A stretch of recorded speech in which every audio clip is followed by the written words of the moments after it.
बात यह है कि पुलिस अधिकारी हैं, पुलिस में हमने जो अभी तक अनुभव किया है, हमारा अनुभव कितना सही है कितना गलत है ये तो आप लोग जानोगे, लेकिन हमने अनुभव ये किया है कि किसी भी पुलिस वाले की हिम्मत नहीं है कि अपने से ऊपर के अफसर के विरुद्ध कुछ बोल दे। वो बिल्कुल आदेश के पालक होते हैं, तो उनके ऊपर के अफसर जिस तरह की बात उनके बीच में करते होंगे उसी आधार पर वो बोला होगा, और वो अफसर उससे बड़े, वो अफसर उससे बड़े, वहां से बात आई।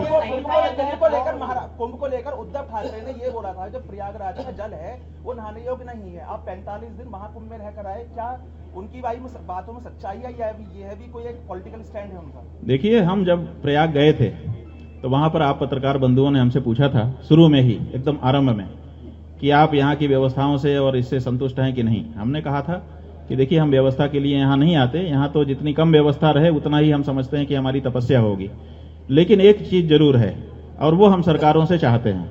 उन्होंने पूछा कि वो क्या चाहते हैं आप? हमने कहा कि यहाँ जो लोग आएंगे उनके रहने खाने सोने की क्या व्यवस्था है वो तो वो जाने, लेकिन स्नान तो सब करेंगे गंगा यमुना की धारा में। तो स्नान के लिए जो जल धारा का आ रहा है, कम से कम उसमें मल जल मिला हुआ नहीं होना चाहिए, वो शुद्ध होना चाहिए। भौतिक दृष्टि से कम ये जिम्मेदारी सरकारों की है। और सुनो तो भैया, आपको बहुत जल्दी है, हम बता भी तो दें। तो हमने ये कहा था कि ये उनकी जिम्मेदारी है और इसमें सुनिश्चित करें।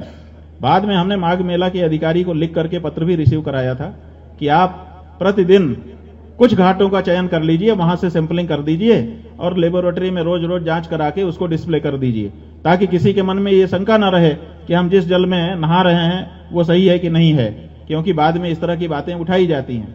तो उन्होंने उस पत्र पर भी कोई संज्ञान नहीं लिया, कभी भी जांच करके कोई आंकड़ा पब्लिक को नहीं बताया गया। क्या ये वहां पर गए स्नानार्थियों का अधिकार नहीं था कि वो जान सकें कि हम किस तरह के जल में स्नान कर रहे हैं? लेकिन जब स्नान पूरा हो गया उसके बाद रिपोर्ट सार्वजनिक हुई और आपके सामने सब बात है। तो ये बात, इतना बड़ा आप आयोजन कर रहे थे, बहुत सारी दूसरी बात व्यवस्थाओं की बातें आप कर रहे थे, लेकिन स्नान के लिए जो जल था उसकी पवित्रता और पारदर्शिता के बारे में आपने क्यों नहीं ध्यान दिया? और क्यों ये बाद में हमको सुनने को मिला कि मल जल मिश्रित जल में हमको सबको स्नान करना पड़ा?